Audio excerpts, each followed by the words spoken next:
जब मैं 22 साल की थी, मेरा शरीर यौवन की ओर बढ़ने लगा। हर लड़की की तरह मुझे भी अपने जीवन साथी के साथ सुखी जीवन के सपने आने लगे थे।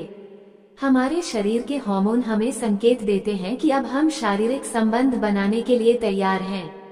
हर नए लड़के में मैं अपना जीवन साथी तलाशती थी, अपने सुहागरात के सपने दिन में देखती थी। इसका मतलब यह नहीं था कि मैं चरित्रहीन हूँ। हर महिला अपने जीवन के इस पड़ाव पर यही महसूस करती है, लेकिन मेरे ऑफिस के काम की वजह से मेरी शादी नहीं हो पा रही थी। मुझे करियर सेट करने का जुनून था। 23 साल की उम्र में मेरी दादी मुझ पर जोर डालने लगी कि बेटी की शादी जल्दी करो, नहीं तो मैं मर जाऊंगी। मरने से पहले अपने दामाद को देखना चाहती हूँ, लेकिन मैं अपने करियर को लेकर ज्यादा गंभीर थी। समय कैसे बीत गया पता ही नहीं चला और मेरी उम्र 28 साल हो गई। अब मेरी माँ भी मुझ पर शादी का दबाव डालने लगी और कहने लगी, क्या बुढ़ापे में घर बसाओगी। मैं उनसे झगड़ती थी कि 28 साल कोई उम्र होती है क्या। असल में इसका कारण ये था कि मैं बड़ी हीरोइनों की रील्स और सोशल मीडिया पर वीडियो देखती थी, जिसमें वे कहती थी कि शादी तभी करो जब तुम मानसिक तौर पर तैयार हो। ये बातें मेरे दिमाग में इतनी ज्यादा बैठ गईं कि मुझे भी यही लगा कि पहले करियर बाद में शादी। फिर मेरी उम्र 31 साल हो गई और मुझे पीरियड्स में काफी दिक्कतें आने लगी। ब्लीडिंग में दर्द होता था, फ्लो ज्यादा होता था। जब डॉक्टर के पास गई तो उन्होंने दवाई दी और कहा, शादी सही उम्र में करो, नहीं तो बच्चे पैदा करने में दिक्कत होगी। घर आकर मैंने इसके बारे में इंटरनेट पर देखा तो पाया कि बड़ी बड़ी एक्ट्रेस एग फ्रीज कराती हैं।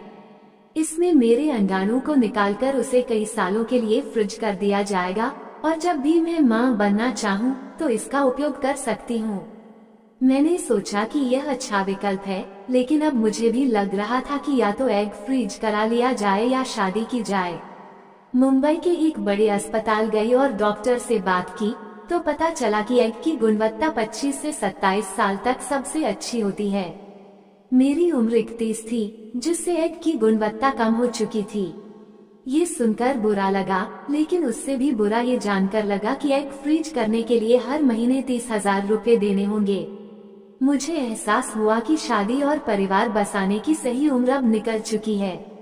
मैंने लड़का देखना शुरू किया और 33 साल की उम्र में एक 36 साल के आदमी से मेरी शादी हुई। लेकिन आज शादी को 4 साल हो गए हैं, फिर भी माँ बाप बनने का सुख अभी तक नहीं मिला है।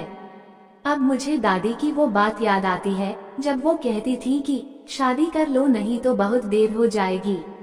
जिस करियर को सेट करने के लिए इतने साल का इंतजार किया और पैसे कमाए, वो अब हमारी ट्रीटमेंट और कई तरह के टेस्ट में जा रहे हैं। मैं उन सभी लड़के और लड़कियों को ये कहना चाहती हूँ कि करियर बाद में भी बनता है। आप किसी इंसान के साथ हैं तो प्यार उनसे भी हो जाता है। हमारे शरीर के लिए हर चीज का समय तय है, जैसे पहली माहवारी 12 साल में आना और 50 में खत्म होना, वैसे ही बच्चे पैदा करने का भी एक समय है। सारी चीजें समय के साथ फिर प्राप्त की जा सकती हैं, लेकिन समय दोबारा प्राप्त नहीं किया जा सकता और न ही आपकी उम्र दोबारा कम की जा सकती है। एक्ट्रेस और हीरोइन की बातों पर अपने जीवन का फैसला कभी न लें, क्योंकि ये पैसे के दम पर जवान दिखती हैं। पैसे के दम पर दूसरों की कोख किराए पर लेकर अपने बच्चे उनके कोख में पैदा करवाती हैं। ये साधारण लोगों के लिए एक ब्रेन वॉश का काम करती हैं, जिससे हमारी जैसी लड़कियां अपना शरीर और समय दोनों बर्बाद करती हैं। सही समय पर शादी कीजिए, बच्चा पैदा कीजिए, क्योंकि समय रहते आप सचेत नहीं होंगे तो सारी जिंदगी रोना पड़ेगा। इसलिए अच्छा है कि जवानी के जोश में होश ना खोए, जिससे बाद में पछताना पड़े।